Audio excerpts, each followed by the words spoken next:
Greetings, congregation YouTube. It's John the Preacher, the Lord's voice on YouTube.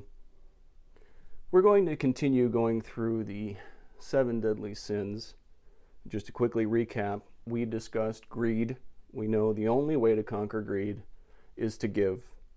You need to go to www.patreon.com/JohnThePreacher and give. If you can give at $3 a month, you will be given early access to the John the Preacher epistles before they are posted here on YouTube. And if you give at the $5 a month level, you'll get access to bonus material and John the Preacher artwork. It is a real blessing. We know that if you're going to overcome vanity, you need to stop worrying about how many likes you're getting, who's paying attention to your social media, who's following you, and you need to focus on who's following John the Preacher, how many likes is he getting, how can we promote that life-saving vital work. We discussed pride. We know the only way that you can deal with pride is to listen and be humble.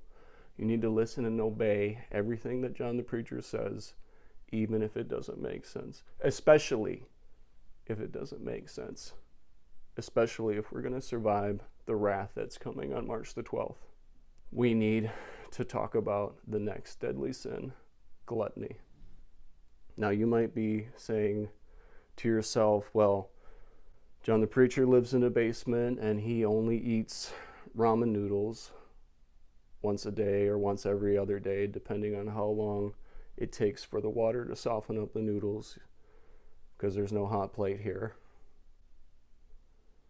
But even John the Preacher was lured by the promises of an all-you-can-eat buffet.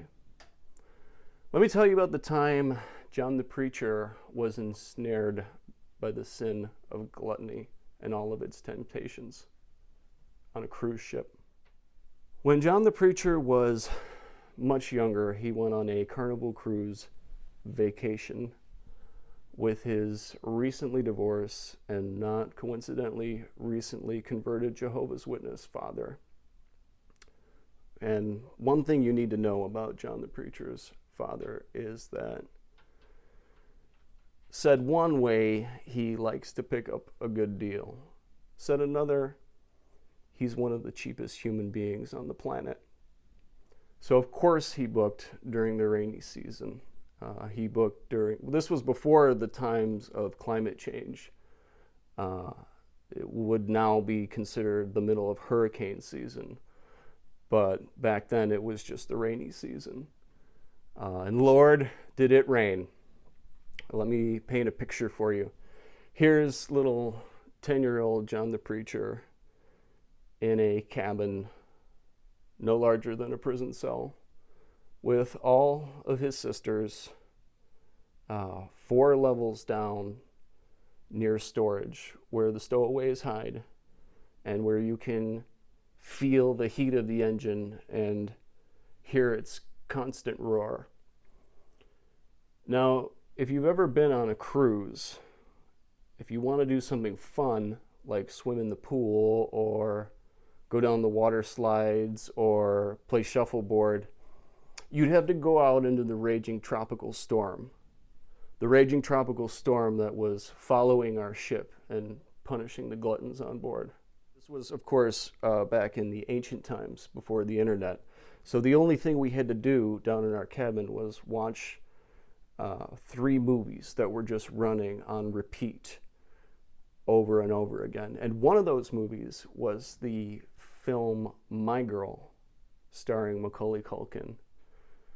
And if you've never seen it, spoiler alert, if you've never seen it, Macaulay Culkin meets a grisly and untimely end in the middle of the film.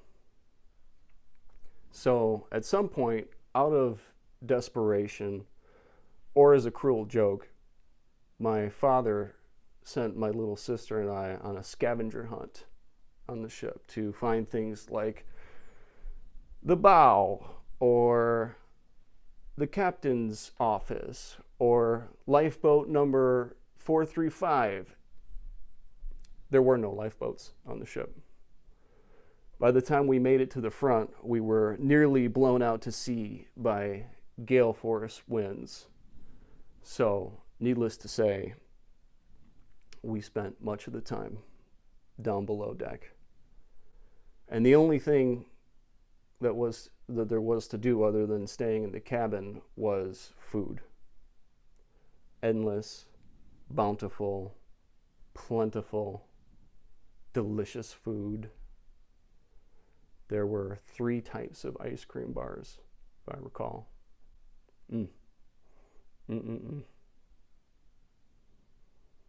But even that came at a cost. Because you'd think it was a big, giant ship. It was bigger than the Titanic. You'd think it would be very stable on the water. But no, you better bring your Dramamine. We did leave the ship once. We disembarked on the island of St. John. The only thing to do on St. John was to see the torture museum and try and avoid the leper colony. Because we all know from 2 years ago with this pandemic, what a bad idea it is to have a contagion aboard a cruise ship. Here I am, down in the cabin, seasick, watching Macaulay Culkin die of bee stings for the 17th time, while my eldest sister is pulling something out of the bottom of her foot with tweezers that we're pretty sure is leprosy. It turned out to be a planter's wart. She sticks it into an old film canister. And you're probably wondering about now, where's your father in all of this? What's he doing while all of this is going on? Well, he's right there in the room with us, teaching us about Jehovah. Let me tell you, nothing whiles away the hours like aggressive indoctrination when you're a captive audience. It's at this moment that I realized I'm in purgatory being punished for the sin of gluttony. Now, to people outside of the ship, this voyage lasted 7 days. It was a week on the calendar, but I'm very certain that somewhere in time and space, that Carnival cruise ship is still sailing around aimlessly in the Bermuda Triangle. And we are still stuck in that little cabin, the 5 of us, with that wart for the rest of eternity. But the food was delicious. Tell us down below, tell us in the comments, have you ever been caught in a time warp? Have you ever been caught in a time loop in the Bermuda Triangle on a ship? Let us know down below. Friends, please like the video, please share it, please subscribe. And most importantly, if you hear the words, all you can eat, run.